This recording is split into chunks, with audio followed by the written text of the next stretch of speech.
Hello नमस्कार दोस्तों, मैं हूं प्रमोद सर और स्वागत करता हूं आपके अपने ही चैनल कृष्णा ट्यूशन सेंटर में। दोस्तों, यदि आप भी इस बार बिहार बोर्ड का एग्ज़ाम देने वाले हैं तो ये वीडियो आप लोगों के लिए बहुत ही महत्वपूर्ण है। रुकिए रुकिए रुकिए, भागिए नहीं, क्योंकि आगे बिहार बोर्ड है। क्या आप नहीं चाहते हैं बिहार बोर्ड में मैथ में आपका अच्छा मार्क हो, आपका रिजल्ट बेहतरीन हो? तो आप भाग काहे रहे हैं? 10 मिनट निकाल करके देख लीजिए वीडियो, यह आप लोगों के लिए है।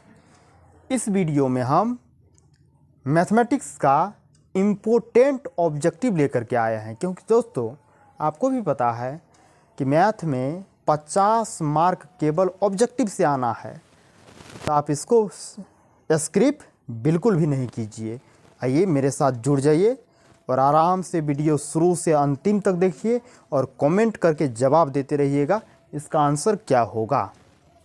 चलिए, यदि क्वेश्चन पढ़ लीजिए, आपको पहले आ रहा है आंसर तो आंसर आप दे सकते हैं कमेंट बॉक्स में। कह रहा है कि एक असंभव घटना की प्रायिकता क्या होगी। तो दोस्तों, जब ये असंभव घटना आएगा तो उसका प्रायिकता हो जाएगा 0। तो एक का आंसर क्या हो गया? 0। अब चलिए क्वेश्चन नंबर 2 की ओर चलते हैं। क्वेश्चन नंबर 2 को देखिए, दिया है कि यदि PE बराबर 0.4 है तो PE डैश का मान क्या होगा। तो दोस्तों, PE का मान दिया हुआ है, PE डैश का मान निकालना है।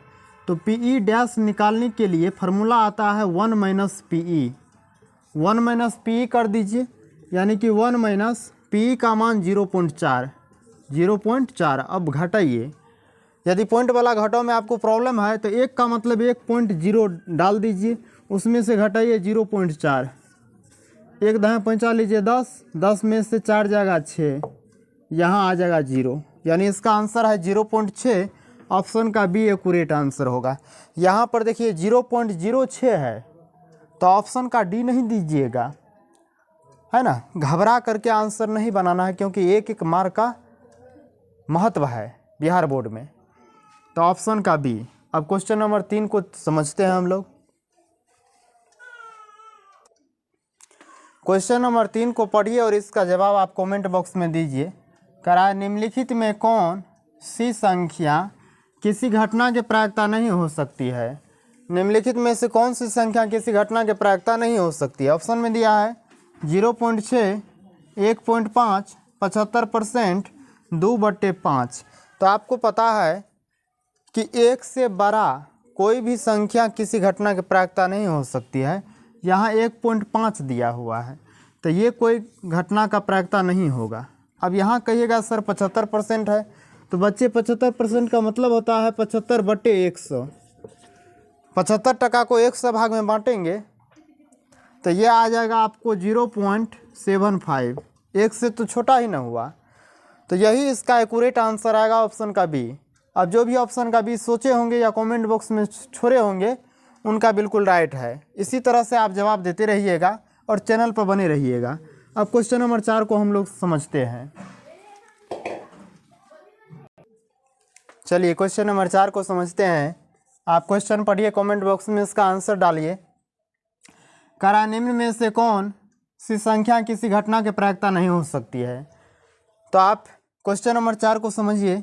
माइनस में कोई भी संख्या रहेगा वो किसी घटना की प्रायिकता नहीं हो सकता है, तो इसका एक्यूरेट आंसर होने वाला ऑप्शन का बी। ठीक है। क्वेश्चन नंबर 5 को समझिए। करा कि एक सिक्का को उछालने पर एक चित्त आने की प्रायिकता क्या होगा। तो आप समझिए, एक सिक्का को जब उछालेंगे तो चित्त क्या बार आएगा? एक ही चित्त हो सकता है, तो एक, और टोटल परिणाम 2 होगा, चित्त और पट, टोटल परिणाम 2। तो 1/2 आंसर इनका होने वाला है। तो 1/2 ऑप्शन का ए है, इसीलिए 5 का एक्यूरेट आंसर होने वाला ऑप्शन का ए। छठा नंबर क्वेश्चन को समझिए। करा निम्न में से कौन किसी घटना की प्रायिकता नहीं हो सकती है। तो नहीं वाला में देखिए 3.5 है, यानी 1 से ज़्यादा है, तो ये कोई घटना का प्रायिकता नहीं होगा। ऑप्शन का A is accurate answer. Question number 6 तक कंप्लीट। अब क्वेश्चन नंबर 7 की ओर चलते हैं। चलिए क्वेश्चन नंबर 7 को समझते हैं। 7वां क्वेश्चन दिया है 9 sec² -9 tan स्क्वायर ए बराबर क्या होगा। तो दोस्तों इसमें एक चीज़ आप गौर से देखिएगा कि सेक square A minus ten square ए रहना चाहिए। यदि उल्टा रहेगा तो इसका आंसर माइनस में होगा। इस बात को ध्यान में रखिएगा, नहीं तो सही वाला क्वेश्चन भी आपसे गलती बन जाएगा। जैसे मान लीजिए आपसे दिया हुआ रहेगा 9 tan स्क्वायर ए -9 सेक स्क्वायर ए। देखिए पहले 10 है ना, तो इसका आंसर जो होने वाला है, इसका आंसर हो जाएगा आपका -9। लेकिन यहाँ देखिए पहले sec square A minus 10 square A, तो इसका आंसर कितना हो जाएगा 9। इसका एक्यूरेट आंसर आएगा। ऑप्शन का B is accurate answer. Question number 8 को समझिएगा, बहुत ही आसान क्वेश्चन है। दिया है कोस ए गुना टेन ए। तो देखिए कोस ए गुना टेन ए का फॉर्मूला क्या होता है जी, साइन ए बटा कोस ए, है ना। कोस कोस कट जाएगा तो कितना आंसर आएगा साइन ए। आपसे तो आराम से बनते जा रहा होगा, मज़ा भी आ रहा होगा।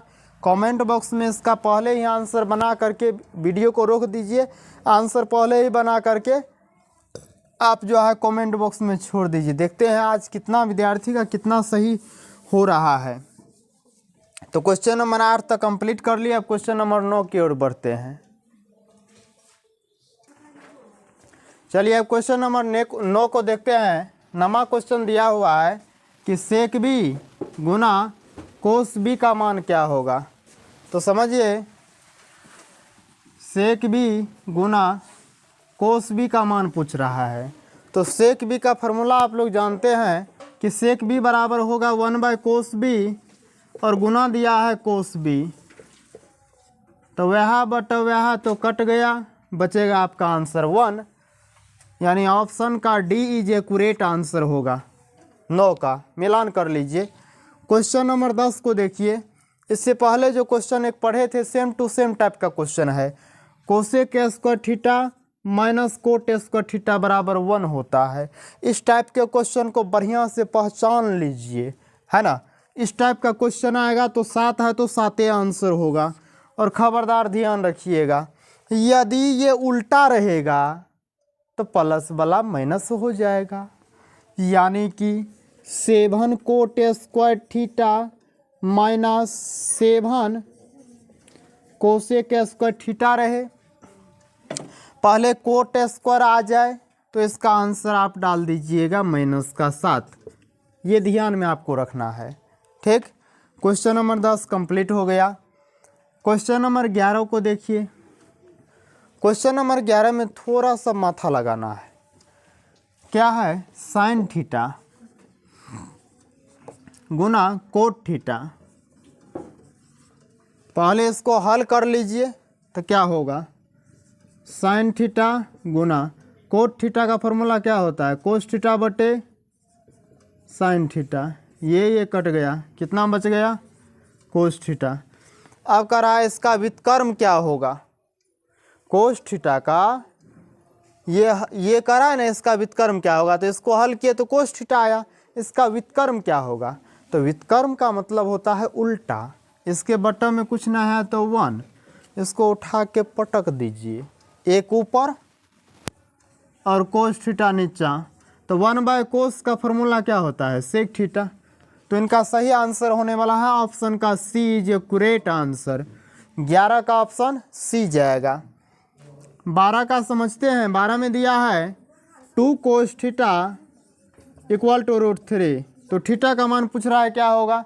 तो 2 गुना में है तो भागा में जाएगा, कोस थीटा बराबर √3/2 आएगा। अब आपको बताना है कि कोस कितना डिग्री का मान √3/2 होता है। तो दोस्तों आपको पता है कि साइन 60 का मान √3/2 होता है। तो साइन 60 का मान जो होगा वो कोस 30 का मान होगा। इसका मतलब कोस 30 का मान, यानी थीटा का मान हो जाएगा 30 डिग्री, है ना। कोस, यहाँ कोस है ना, तो थीटा का मान का रहा है कितना होगा, तो थीटा का मान 30 डिग्री होगा, ठीक है। क्वेश्चन नंबर 12 तक कंप्लीट हो गया। अब हम लोग आगे बढ़ते हैं। आइए क्वेश्चन नंबर 13 है। 13 में दिया हुआ है कि यदि टेन थीटा का मान √3 है तो थीटा का मान क्या होगा? तो मान सारणी आप याद किए होंगे। आप बताइए √3 टेन कितना डिग्री का होता है? ध्यान में आपको होगा कि टेन 60 का मान दोस्तों √3 होता है। यदि आप ऑप्शन में 60 डिग्री सोचे होंगे या ऑप्शन का डी सोचे होंगे तो बिल्कुल सही जवाब है आपको, है ना। और यहाँ पर सही जवाब मिलने पर आप करोड़पति नहीं बन सकते हैं, बल्कि बोर्ड में आप बेहतर रिजल्ट ला सकते हैं, क्योंकि ये अमिताभ बच्चन का कौन बनेगा करोड़पति वाला शो नहीं है ना। अब क्वेश्चन नंबर 14 को देखिए। कोस 90 माइनस ए बराबर क्या होगा? साइन ए होगा, क्योंकि कोस 90 माइनस थीटा बराबर होता है साइन थीटा। इसी तरह से कोस 90 माइनस ए बराबर क्या होगा? साइन ए। पुनः क्वेश्चन नंबर 15 को देखिए। दिया है यदि 3 थीटा बराबर 90 डिग्री हो तो कोस थीटा का मान क्या होगा? तो देखिए 3 थीटा का मान है 90 डिग्री, 3 से काटिए 3 तिया 9 30 डिग्री, यानी थीटा का मान होगा 30 डिग्री। समझे? अब कह रहा है कोस 30 का मान क्या होगा? तो कोस थीटा का मान 30 डिग्री। अब कोस 30 का मान वही होगा जो टेन 60 का होता है, साइन 60 का होता है। तो साइन 60 का मान क्या होता है? √3/2। तो कोस 30 का मान कितना होगा? √3/2। उम्मीद करते हैं आपको सवाल समझ में आ रहा होगा। 15 नंबर तक कंप्लीट कर लिए। अब क्वेश्चन नंबर 16 को हल करेंगे। आइए क्वेश्चन नंबर 16 दिया हुआ है, कह रहा है कि मूल बिंदु से, दोस्तों मूल बिंदु का नियामक होता है 0,0, आपको ध्यान में होगा। तो मूल बिंदु से बिंदु -x, y का कह रहा है कि दूरी क्या होगा? तो दूरी सूत्र लगा दीजिए, डिस्टेंस फार्मूला आपको पता होगा।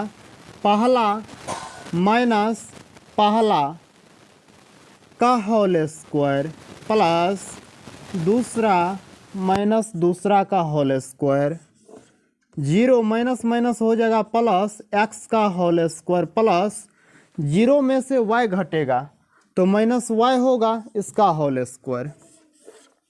0 प्लस x कितना होगा? x से होगा, इसका होल स्क्वायर कर दीजिए प्लस माइनस का स्क्वायर प्लस 2 का स्क्वायर, y का स्क्वायर y स्क्वायर, यानी कि रूट अंदर x square plus y square होगा।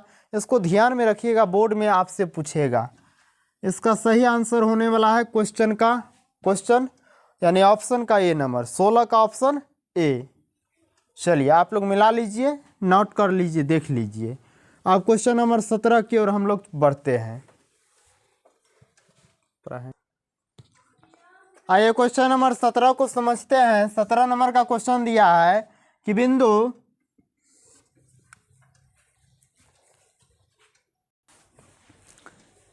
आइए क्वेश्चन नंबर 17 को समझते हैं। कह रहा है कि बिंदु इतना का भुज क्या होगा? तो दोस्तों आप नियामक में ध्यान में रखिएगा कि पहला वाला होता है भुज और दूसरा वाला हो जाएगा कोटि। तो भुज का मान पूछ रहा है, भुज का मान क्या होगा? तो ऑप्शन का ए इज राइट आंसर, यानी कि -2 होगा। 18 का क्वेश्चन देखिए। बिंदु -6, -8 की कोटि का मान क्या होगा? तो यहाँ से देखिए इस टाइप का दुइये को क्वेश्चन बनबे करेगा।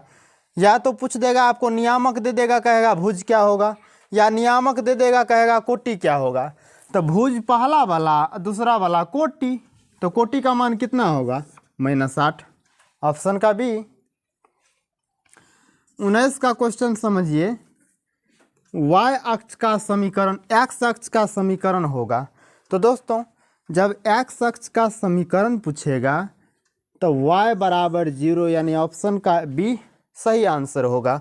और जब y अक्ष का समीकरण पूछेगा तो x बराबर 0, ये दोनों में से कोई एक इस बार बिहार बोर्ड में आएगा गारंटी के साथ। आप ध्यान में रखिएगा ये सारे क्वेश्चन को। तो इस वीडियो में यहाँ तक ही। उम्मीद करते हैं आपको वीडियो समझ में आया होगा। और दोस्तों यदि आपको ये वीडियो पसंद आया होगा तभी हम इसका दूसरा पार्ट लेकर के हम कल पुनः आएंगे, है ना। तो कमेंट करके आप ज़रूर बताइएगा और अपने दोस्तों के साथ शेयर भी कर दीजिएगा। Thank you.